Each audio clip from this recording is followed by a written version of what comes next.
Halo, selamat datang lagi di pembahasan kita.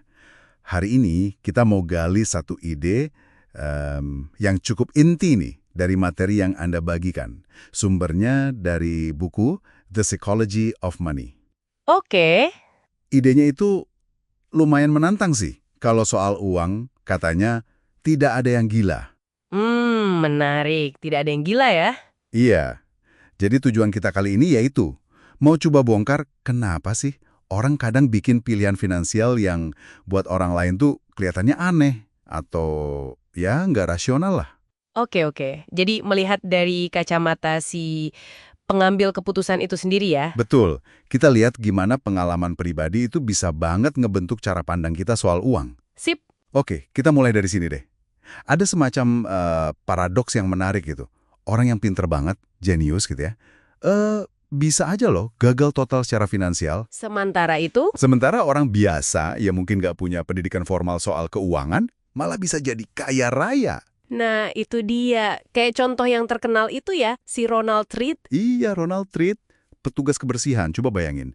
Tapi pas meninggal, warisannya 8 juta dolar. Gede banget. Luar biasa. Itu kayak bukti kalau perilaku kita sama uang itu jauh lebih penting daripada katakanlah cuma sekedar tahu teori atau IQ tinggi gitu ya. Bener banget. Perilaku lebih nentuin kayaknya.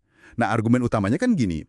Cara kita mikir, cara kita bertindak soal uang itu personal banget. Sangat personal ya.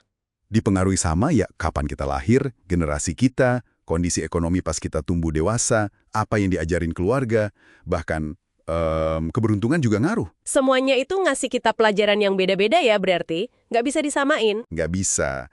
Dan yang menurut saya cukup mengejutkan nih, pengalaman pribadi Anda dengan uang, walau mungkin cuma seuprit ya dari semua yang terjadi di dunia keuangan, Seuprit banget, mungkin 0,0000001% gitu ya.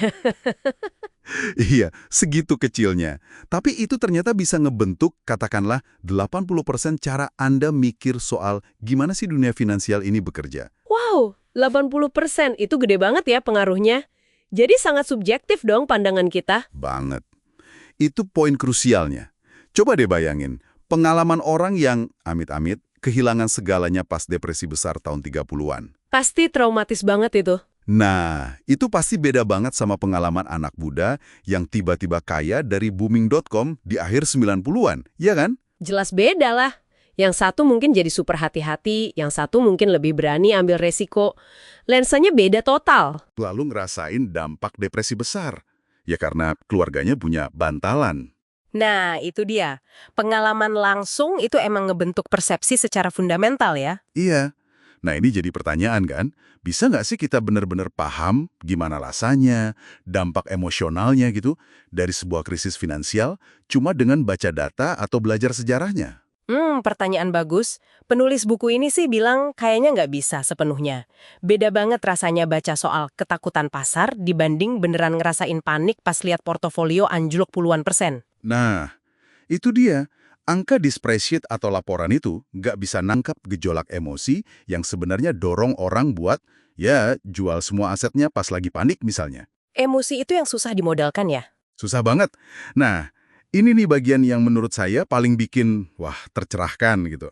Ada riset bagus dari ekonom Ulrike Malmendier sama Stefan Nagel. Oke, gimana tulisannya? Mereka analisis data 50 tahun lebih dan nemuin kalau kemauan orang buat ambil risiko investasi itu lebih banyak dipengaruhi sama pengalaman ekonomi pribadi mereka sendiri. Bukan karena IQ atau pendidikannya? Justru itu, pengalaman pribadi lebih dominan. Misalnya nih, orang yang tumbuh di era inflasi tinggi banget bakal punya pandangan soal risiko obligasi atau saham yang beda sama orang yang gedenya pas inflasi stabil dan rendah. Masuk akal, masuk akal.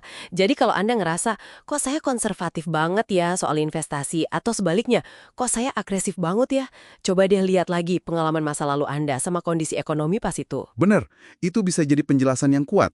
Kalau kita coba tarik ke gambaran yang lebih luas lagi nih, Oke, ini bisa bantu kita ngerti kenapa beberapa tindakan finansial yang buat kita mungkin kelihatan nggak masuk akal atau aneh. kayak contohnya. Kayak misalnya orang dengan penghasilan mungkin pas-pasan, tapi kok rutin beli tiket lotre gitu. Secara matematis kan peluangnya kecil banget. Iya, secara hitungan mungkin rugi, tapi Tapi buat mereka, itu mungkin bukan sekedar beli tiket kan? Mungkin mereka itu lagi beli secerca harapan, mimpi buat hidup lebih baik, keluar dari kesulitan. Sesuatu yang mungkin nilainya nggak bisa diukur pakai uang aja ya. Dan mungkin susah dipahami sama orang yang udah punya privilege finansial lebih baik. Persis. Jadi logikanya beda, tapi buat mereka itu rasional. Nah, jadi apa nih artinya semua ini buat kita? Iya, artinya keputusan soal uang itu jarang banget, atau mungkin nggak pernah ya, murni cuman soal angka dan hitung-hitungan di kalkulator. Bener. Seringnya kan keputusan penting itu diambil di meja makan keluarga atau pas rapat kantor gitu kan. Iya, dan dipengaruhi sama macem-macem. Sejarah pribadi kita, ego kita, gengsi biar nggak kalah sama tetangga, bujukan iklan dan marketing. Insentif aneh lainnya. Haha, iya. Jadi setiap orang itu punya model mentalnya sendiri yang ngebuat pilihan mereka itu terasa benar dan rasional buat diri mereka sendiri. Meskipun buat orang lain kelihatan aneh. Setiap orang punya kebenarannya masing-masing gitu ya. Bisa dibilang gitu. Terus ada satu hal lagi yang penting juga buat kita ingat. Konsep-konsep finansial modern yang kita anggap biasa sekarang ini, itu sebenarnya relatif baru loh. Maksudnya gimana tuh? Baru gimana? Coba pikirin deh, ide soal pensiun yang layak buat semua orang, terus instrumen investasi kayak reksadana, atau program pensiun kayak 401k di Amerika, itu kan baru populer berapa dekade terakhir. Oh iya, bener juga. Terus apa lagi? Biaya kuliah yang naik gila-gilaan, utang konsumtif pakai kartu kredit yang meluas banget. Itu semua fenomena yang relatif baru dalam sejarah manusia. Mungkin baru berkembang pesat 50-70 tahunan ini. Jadi, kita semua ini sebenarnya... Ya, kita semua ini sebenarnya masih pemula dalam mengarungi lautan finansial modern ini. Masih belajar. Jadi kalau kita bikin keputusan yang aneh atau salah, ya mungkin bukan karena kita gila. Tapi lebih karena kita... Kurang pengalaman aja ya secara kolektif, semuanya masih baru. Betul. Kita masih dalam tahap belajar bareng-bareng. Oke, jadi kesimpulan penting nih yang bisa kita ambil. Pertama, cara pandang kita soal uang itu sangat personal. Dibentuk kuat sama pengalaman unik kita masing-masing. Nggak ada yang salah atau benar secara absolut. Dan kedua, menyadari hal ini bisa bikin kita lebih berempati ya sama pilihan finansial orang lain. Nggak gampang ngejudge. Dan mungkin juga lebih berbelas kasih sama diri sendiri ya, sama keputusan-keputusan kita di masa lalu, yang mungkin sekarang kita sesali. Tepat sekali, ini ngajak kita buat ngelihat perilaku finansial itu lebih lewat kacamata psikologi dan sosial, nggak cuma matematika doang. Jadi daripada cepat-cepat bilang keputusan orang itu gila atau irasional, coba deh tanya, kenapa ya jalur itu masuk akal buat dia berdasarkan pengalaman hidupnya? Pertanyaan menghapanya itu yang penting. Nah, sebagai penutup nih, ada satu pemikiran buat Anda renungkan di rumah. Oke, apa tuh? Kalau memang pengalaman pribadi kita itu begitu dominan dalam membentuk kebenaran finansial kita masing-masing, gimana caranya Anda bisa secara sadar, secara aktif, memperluas perspektif Anda supaya nggak cuma terbatas sama sejarah hidup Anda sendiri? Supaya bisa bikin keputusan finansial yang lebih tangguh dan adaptif ke depannya ya. Betul. Gimana caranya memperkaya data pengalaman kita? Walau nggak ngalamin langsung, menarik buat dipikirkan. Pertanyaan yang bagus untuk refleksi.